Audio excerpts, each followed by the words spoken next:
Black mechanic struggling fixed a billionaire's jet on the runway, she purposed to him on the spot.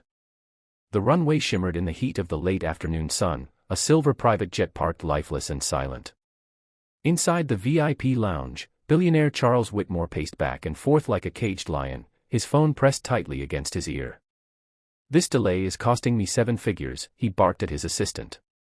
7 figures. His voice carried, echoing off the marble walls. A cluster of engineers and pilots stood nearby, heads lowered, too nervous to speak. One finally gathered the courage.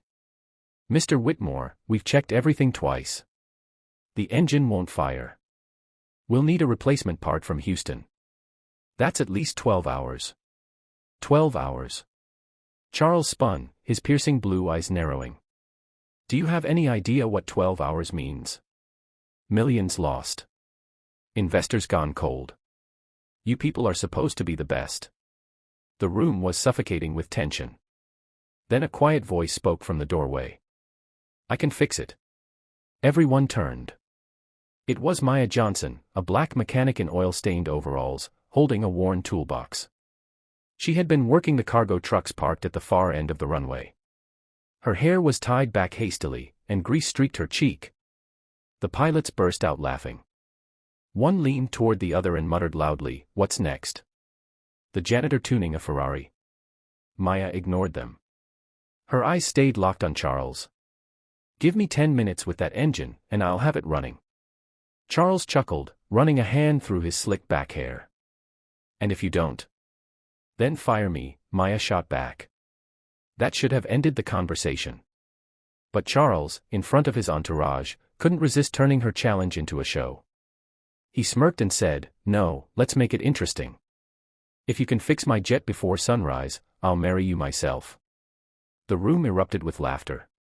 Executives slapped each other's backs, pilots grinned like children at a circus act. Maya's face didn't flinch. She only replied, "Deal." The laughter died almost instantly. Nobody expected her to take it seriously. Charles tilted his head, curiosity flickering behind his arrogance. "Fine. Impress me." Maya strode toward the jet as the men followed, eager to watch her fail. At the base of the stairs, one pilot sneered. "Listen, sweetheart, this isn't some broken school bus. This machine is worth more than your entire life. Best not to embarrass yourself."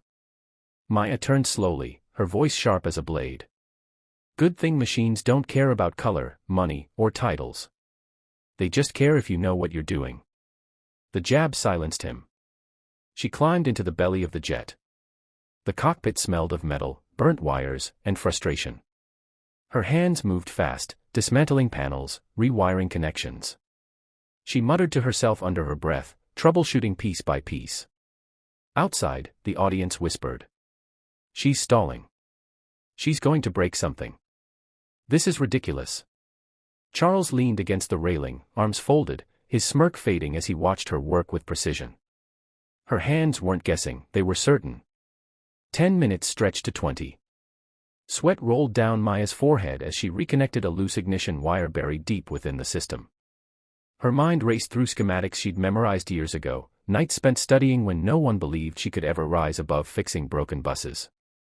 Suddenly, the silence broke with a cough from the engine. Then another. Sparks jumped, and the machine growled awake. The crowd gasped. The lifeless jet was roaring back to life. The lead pilot's jaw dropped. Impossible. Maya emerged from the cockpit, grease smeared across her brow, chest heaving.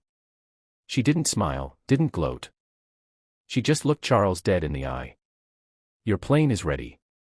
Silence gripped the runway. The same men who had mocked her now looked at her as if they'd seen a ghost. Charles stepped forward slowly, his arrogance replaced with something else, respect, maybe even awe. "You actually did it," he muttered. Maya's voice was calm, but her words hit like thunder. "I told you I could. Now, keep your promise." The executives shifted uneasily, whispering among themselves. They all remembered his careless bet. Charles swallowed hard, realizing he had been exposed, not just as a man humbled by a mechanic, but as someone who underestimated her worth. In front of everyone, his pride had been dismantled piece by piece, just like that engine. Maya didn't wait for his answer. She picked up her toolbox and began walking away. But as she passed him, she said quietly, "Next time, don't joke about a woman's worth. You might just find out she's priceless." The roar of the jet filled the air, but in that moment, the only sound louder was the silence of a billionaire, humbled by the mechanic who refused to stay small. And from that day forward, Charles Whitmore never looked at her, or anyone like her, the same way again.